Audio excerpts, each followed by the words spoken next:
कितना नंबर चल रहा था बेटा? नंबर याद है? एक बार नंबर बताओ तो कोई। हाँ सर 12 होगा। 12 शुरू होगा ना, तो सुनो। हाँ। 12 नंबर इलेक्ट्रोफिलिक सब्स्टिट्यूशन रिएक्शन। अब सुनो ध्यान से। फेनॉल को नंबर ए नाम से बोल, कितना रिएक्शन है बेटा?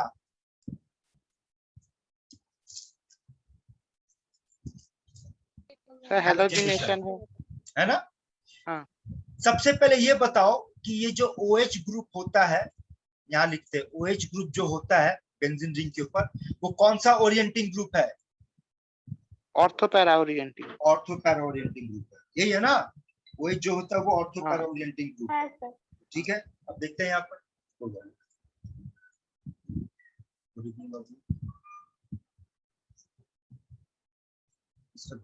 क्लास ले, ठीक है? तो क्लास खत्म होने के बाद रात में बात करते हैं। मेरा क्या हुआ? कैसे?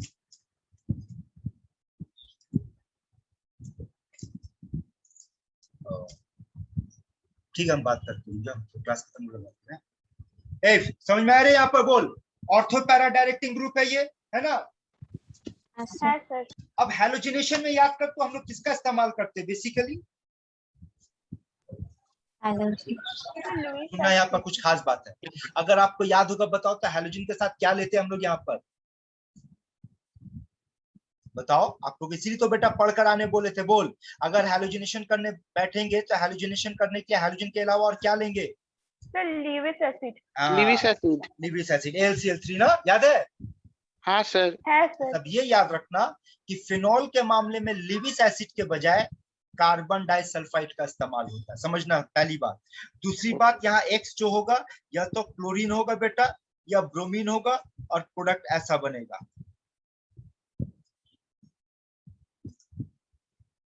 मतलब एक ऑर्थो पे जाएगा और एक पैरा पे जाएगा बनेगा। लेकिन इसी फेनॉल को अगर आप हैलोजन देते हो इन प्रेजेंस ऑफ वाटर, तीनों जगह पाया पर गया ऐसा कंपाउंड वाटर के प्रेजेंस में। Yes sir. एक तो कहा गया बेटा, वही ऑर्थो पैरा पे गया, लेकिन तीनों जगह पर एक ही साथ तीनों गया। हाँ। ये डिफरेंस आपको याद रखना बेटा कि carbon disulphide, in other words non polar solvent के प्रेजेंस में एक ऑर्थो और एक पैरा का प्रोडक्ट दे रहा है। वाटर यानी पोलर सॉल्वेंट के प्रेजेंस में बेटा ये दे रहा है। और इस कंपाउंड का नाम होगा 2,4,6 ट्राई हेलो फेनॉल। और साथ में ये भी याद रखना कि ये व्हाइट PPT देता है। तो इसका मतलब इस रिएक्शन का इस्तेमाल क्या कर सकते हैं बेटा?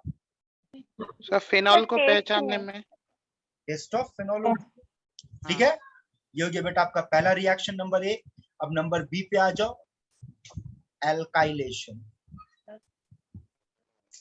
तो एल्काइलेशन करने के लिए क्या लेंगे? कोई भी एक अल्काइल ले लेते, मान लो मिथाइल ले लेते। तो मिथाइलेशन करेंगे तो क्या लेंगे? Methyl chloride in presence of AlCl3। और क्या होगा? एक ऑर्थो पे CH3 जाएगा और एक पैरा पे। इस कंपाउंड का नाम बोल बेटा लोग। सर ऑर्थो मिथाइल फेनॉल और ये पैरा मिथाइल फेनॉल। हाँ क्रेसॉल। तो क्रेसॉल कहते हैं बेटा, याद रखना। ठीक है ना? इसको क्या बोलते हैं हम लोग? क्रेसॉल। Number C, acylation. अगर आप फेनॉल का, यानी कि ये कौन सा अल्काइलेशन हुआ बेटा? ये फिडेलक्राफ्ट रिएक्शन वाला अल्काइलेशन हुआ। और ये कौन सा असाइलेशन होगा? फिडेलक्राफ्ट रिएक्शन वाला ये असाइलेशन होगा। तो असाइलेशन करेंगे CH3COCl in presence of AlCl3। तो असाइल ग्रुप कहाँ जाएगा बेटा? ऑर्थो और पैरा पे। ऑर्थो पे और एक पैरा पे। अब आप लोगों को एक चीज बताना है। फेनॉल का नोट्स बन गया बेटा आप लोगों का? हाँ सर, जहाँ तक किया था। हाँ, बस 2 ही का मुंह से हाँ निकला, बाकी का? हाँ सर, बन गया है। सारे लोगों का हो गया है?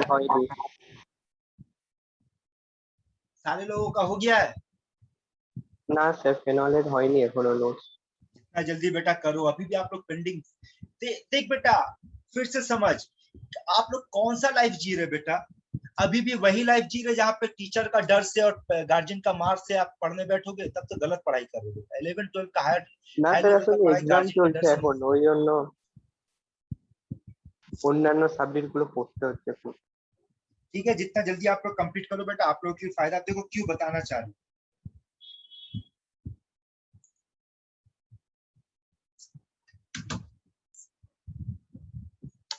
अगर पिछला क्लास याद करोगे तो बेटा पिछले क्लास में भी असाइलेशन पढ़वाए थे, याद है? देखो तो जाकर कॉपी खोलो। हाँ सर, हाँ सर।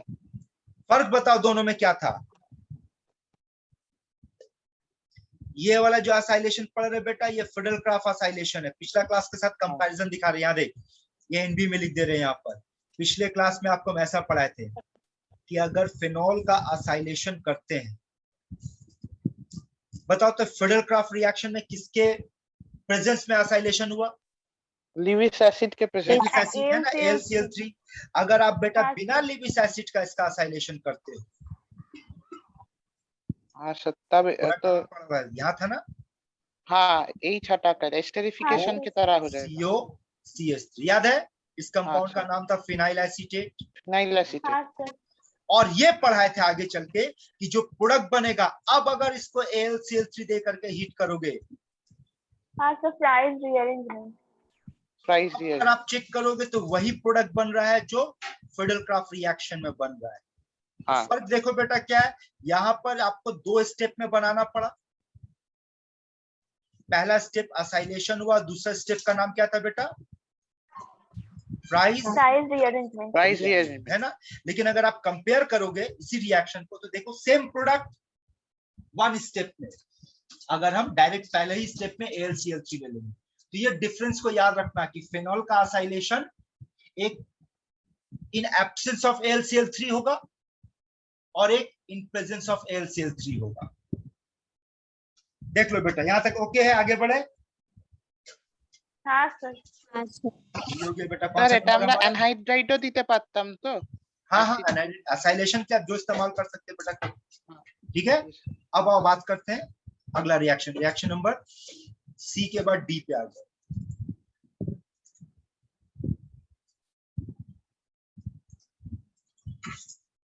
नाइट्रेशन। बताओ तो नाइट्रेशन के लिए हम लोग क्या पढ़े थे बेटा? concentrated HNO3 और concentrated H2SO4 equimolar mixture।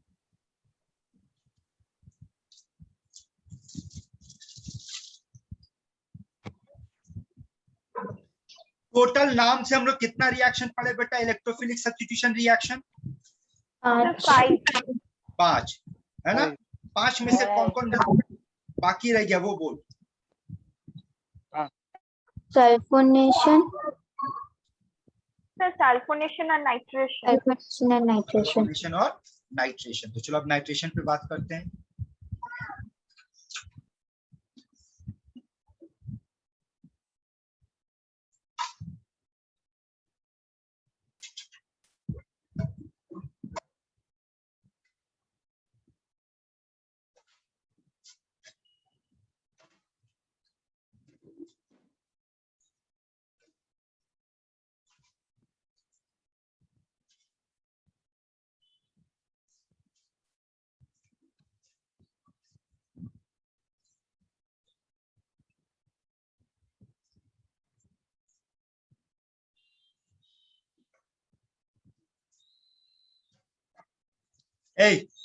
फर्क देखेगा बेटा, आपको यहाँ पे 2 रिएक्शन दिखा रहे।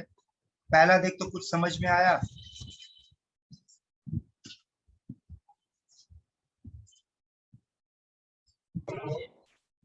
हाँ सर।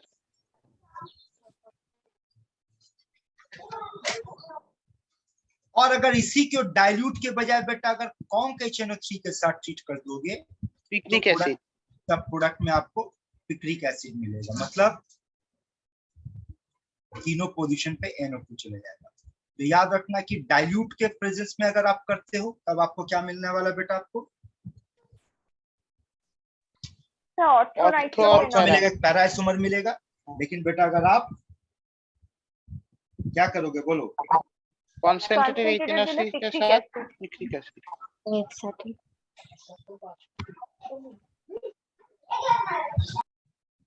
ठीक है, समझ आया बेटा यहाँ तक? यस हाँ सर। हाँ सर। तो बोल बेटा, बच्चा क्या अब हम लोग के पास? सल्फोनेशन। सल्फोनेशन। सल्फोनेशन। अब सल्फोनेशन में बेटा आपको कुछ बात को अलग से ध्यान में रखना है, अलग से कुछ याद रखना है। और वो क्या याद रखना, सुनो। नंबर ई, सल्फोनेशन,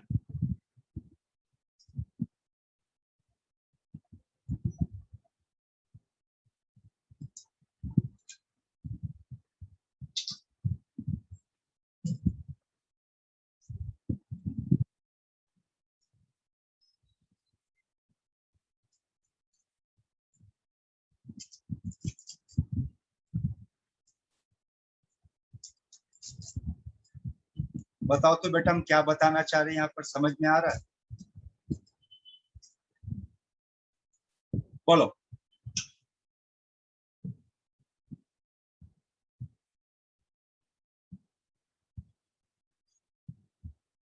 बोल बेटा, क्या समझ में आ रहा है यहाँ? हाई टेम्परेचर पे पैरा हाँ, प्रोडक्ट तो सुनो। मेजर होगा। 20 डिग्री सेंटीग्रेड पे करोगे तो ऑर्थो मेजर प्रोडक्ट आपका पाया गया बेटा। बनता है इसमें दोनों, यहाँ पे भी पैरा बनेगा लेकिन वो माइनर होगा। और 100 डिग्री में याद रखना, यहाँ पर पैरा जो है बेटा वो आपका मेजर होगा और ऑर्थो जो है वो आपका माइनर है यहाँ पर। तो यहाँ पर टेम्परेचर का हिसाब से आपको प्रोडक्ट याद रखना इस मामले में। बाकी में तो ऐसा मामला नहीं था बेटा, लेकिन यहाँ पर टेम्परेचर के हिसाब से आपको याद रखना है। तो अब अगर आप देखोगे फिनॉल में, तो कुछ ऐसा रिएक्शन है जो आपको नॉर्मल रूल से जो पढ़ाया गया था बेटा उसमें अब डिफरेंट आ गया। जैसे कि हैलोजिनेशन के टाइम पे बेटा हम लोग लिविस एसिड का इस्तेमाल करते थे। देखो यहाँ पर लिविस एसिड का इस्तेमाल नहीं हुआ, यहाँ पर नॉन पोलर और पोलर सॉल्वेंट का इस्तेमाल है ना। उसी तरीके से देखो हम लोग जनरली अल्काइलेशन एक ही बार करते हैं, लेकिन यहाँ पर एसाइलेशन, लेकिन यहाँ पर फिनॉल में दो तरह का एसाइलेशन देखने को मिल रहा है, एक इन प्रेजेंस ऑफ AlCl3 और एक इन एब्सेंस ऑफ AlCl3। उसी तरीके से नाइट्रेशन जब करने को बैठे तो देख रहे बेटा डाइल्यूट नाइट्रिक एसिड के साथ कुछ और प्रोडक्ट मिल रहा है बेटा और कॉन्क के साथ कुछ और मिल रहा है। और सल्फोनेशन यहाँ टेम्परेचर डिपेंडेंट रिएक्शन है बेटा, याद रखना। लो टेम्परेचर पे ऑर्थो का जो प्रोडक्ट है वो मेजर होगा बेटा, और हाई टेम्परेचर पे पैरा मेजर होगा। पैरा। ठीक है, यहाँ तक बेटा लोग आगे बढ़े। हाँ सर। हाँ सर। सर सल्फोनेशन में वो कॉन्क H2SO4 होगा तो? हाँ, कॉन्क H2SO4। ठीक है बेटा, यहाँ तक सबको तो बोल, आगे बढ़ते फिर। हाँ हाँ सर। सर। हाँ सर। सुनो, ये हो गया फिनॉल का इलेक्ट्रोफिलिक सब्स्टिट्यूशन रिएक्शन। ठीक है, अब हम लोग बात करते हैं नंबर कितना चलेगा बेटा, बोल तो। 13। 13 होगा ना ये? हाँ सर। 13 नंबर। अब 13 नंबर में देखो, इस रिएक्शन का नाम है Lederer Manasse reaction. This reaction is also known as formylation.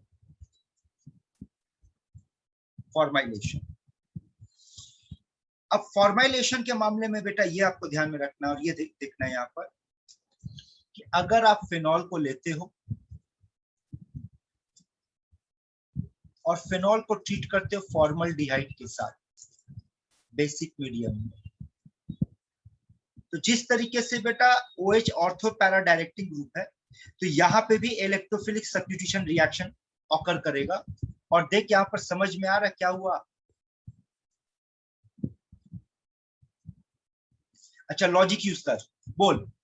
Formaldehyde को CH2O लिख सकते हैं हम लोग? हाँ सर। हाँ सर। हाँ सर। सकते हैं ना बेटा? और अगर इस पोजीशन पे CH2O को इंसर्ट करेंगे तो अंदर से कोई बाहर निकलेगा?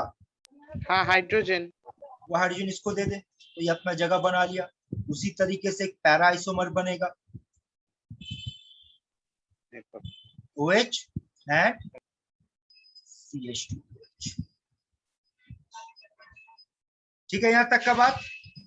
हाँ सर। हाँ सर। अब आगे सुनो, ये कंपाउंड को अगर आप पॉलीमराइजेशन में डाल देते हो, पॉलीमर बनाने के लिए, तो ये कंपाउंड जो पॉलीमर बनाता है उस पॉलीमर का नाम है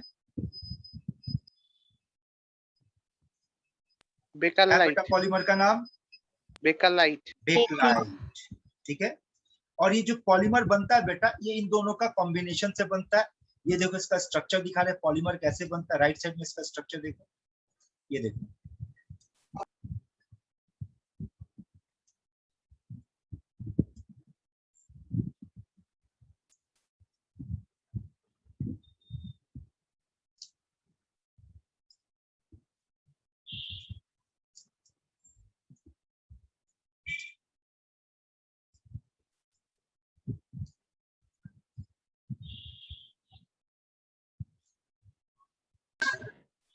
सर बेकलाइट का यूसेज क्या है? बेटा सर बेकलाइट का यूसेज क्या है? कौन बताएगा? यहाँ है कोई बेटा जो बताना चाहेगा बेकलाइट का यूज क्या है? Anyone here? सॉरी सर, क्या बेकलाइट का क्या इस्तेमाल होता है? आपके घर पे जो स्विच बोर्ड बना हुआ बेटा, वो स्विच बोर्ड बेकलाइट है। बेकलाइट जो होता है it's a very bad conductor of electricity and heat. Sir crockery में यूज होता है। क्रॉकरी में यूज होता है उसका हैंडल में। हाँ। आपका जो भी क्रॉकरी का हैंडल होता है ब्लैक कलर का, देखें? वही तो सर, हाई रेजिस्टेंस से बजाता और हीट हाँ, ये बोले नहीं, very bad conductor of heat and electricity both है। तो जहां पर हीट से बचना या इलेक्ट्रिसिटी से बचना है बेटा, उस मामले में इसका इस्तेमाल किया जाता है। ठीक है, यहाँ तक बेकलाइट का स्ट्रक्चर दिख लिया बेटा? हाँ सर। ठीक है, तो ये बेकलाइट हो गया। ये कौन सा रिएक्शन हुआ बेटा आपका? Lederer Lederer Manasse Manasse reaction. reaction। 13 number. अब 14 पे आ जाओ।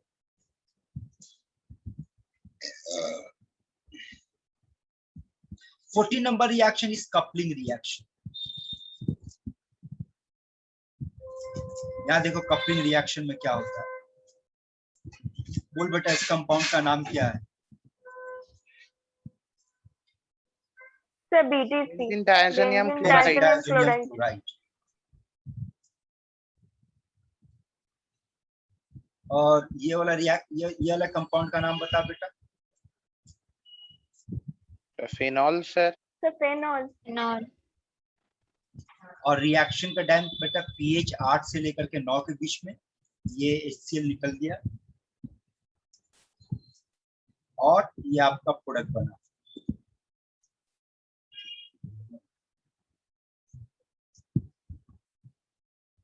डायज़ोमीथेन। पैराहाइड्रोक्सी डायज़ोमीथेन।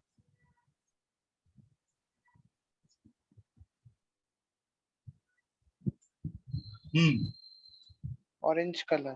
ये होगा। कौन सा कंपाउंड का नाम बोल? कंपाउंड का नाम बोल।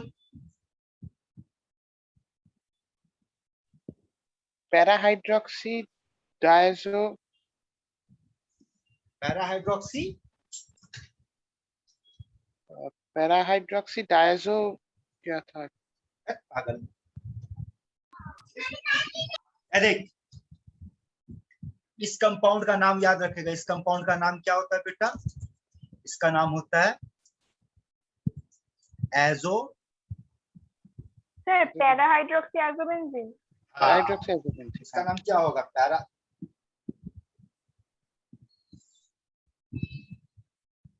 देखो समझ आ रहा है बेटा? हाँ यस सर। सर। ठीक है, तो ये कंपाउंड का नाम हो गया एजोबेंजीन। पूरा नाम होगा पैराहाइड्रोक्सी एजोबेंजीन। और ये ऑरेंज कलर का डाई होता है। ठीक है, कौन सा कलर का होता है बेटा? ये ऑरेंज। ऑरेंज। ऑरेंज कलर का होता है। ठीक है, तो ये नोट करने का टाइम अपने नोट्स में लिख लेना। ये हो गया बेटा आपका कपलिंग रिएक्शन। अब और नेक्स्ट रिएक्शन क्या आते हैं? यहाँ देखो नेक्स्ट रिएक्शन।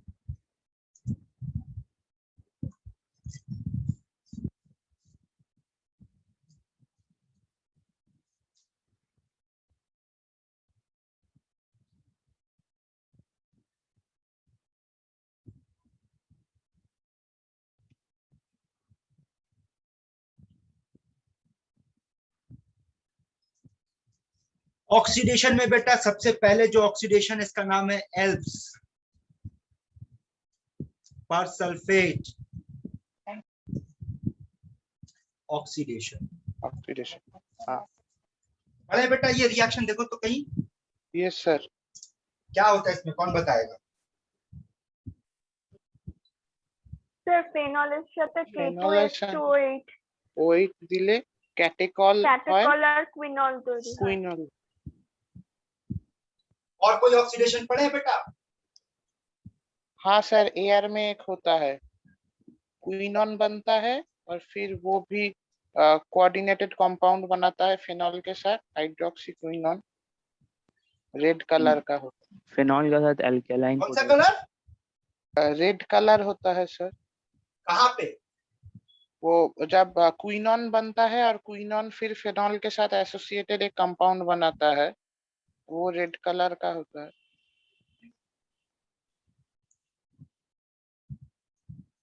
तो देख पहले एल्प्स पर सल्फेट ऑक्सीडेशन देख ले क्या होता है।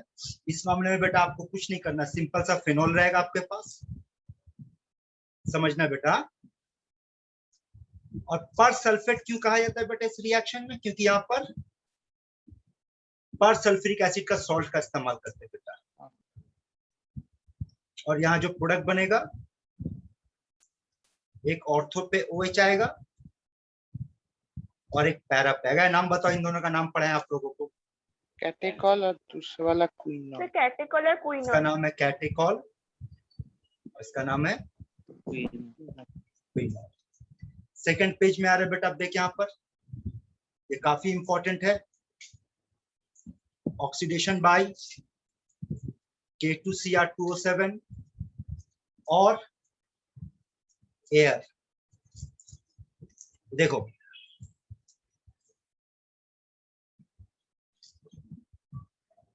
फेनॉल को अगर बेटा K2Cr2O7 एसिडिक मीडियम में या ऑक्सीजन मतलब एयर के प्रेजेंस में, तो ये जो कंपाउंड बनाएगा,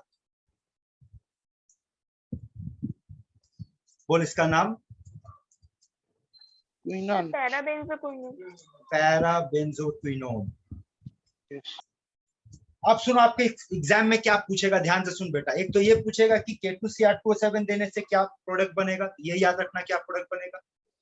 दूसरा ये क्वेश्चन आपसे पूछेगा कि फेनॉल, सुनना क्वेश्चन क्या है, फेनॉल जब एयर में एक्सपोज होता है बेटा तो वो पिंक कलर देता है, पूछेगा क्यों। तो अब इसका जवाब सुनो क्या देना है। आप पहले ये बताओगे कि फेनॉल जब एयर के कांटेक्ट में आता है तो क्या बनाता है बेटा, पैराबेंजोक्विनोन। और ये जो प्रोडक्ट बनता है पैराबेंजोक्विनोन, ये पैराबेंजोक्विनोन क्या करता है कि दूसरे फेनॉल मॉलिक्यूल के साथ क्या बना रहा, देख तो बेटा, हाइड्रोजन बॉन्डिंग। हाइड्रोजन बॉन्डिंग इस तरीके से। और ये जो कंपाउंड बना इसका नाम फेनोक्विनोन, इसका कलर पिंक होता है। तो ये बेटा आपका एक्सप्लेनेशन होगा कि व्हाई फेनॉल का solution becomes pink when exposed to air. देख तो समझ में आया बेटा बात? हाँ सर। हाँ सर। ठीक है, तो यहाँ पे बेटा आपका फेनॉल का जो प्रिपरेशन और प्रॉपर्टीज दोनों कंप्लीट हुआ।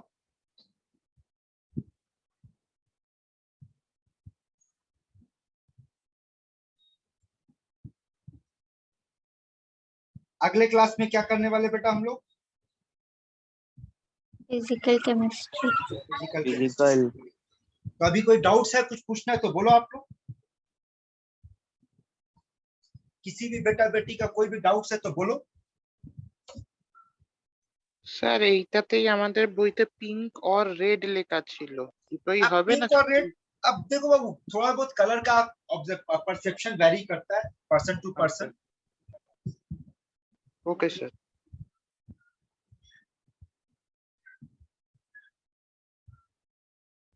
हुजैफा,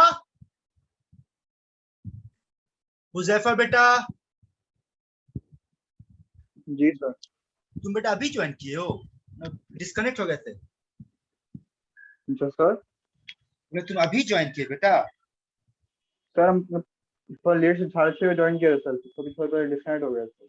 अच्छा ठीक है, Wi-Fi जो भी नहीं चल है। रहा। सुनो, तो बेटा यहाँ पे फिनॉल आप लोगों का कंप्लीट हुआ, फिनॉल का वीडियो भेज दे रहे हैं।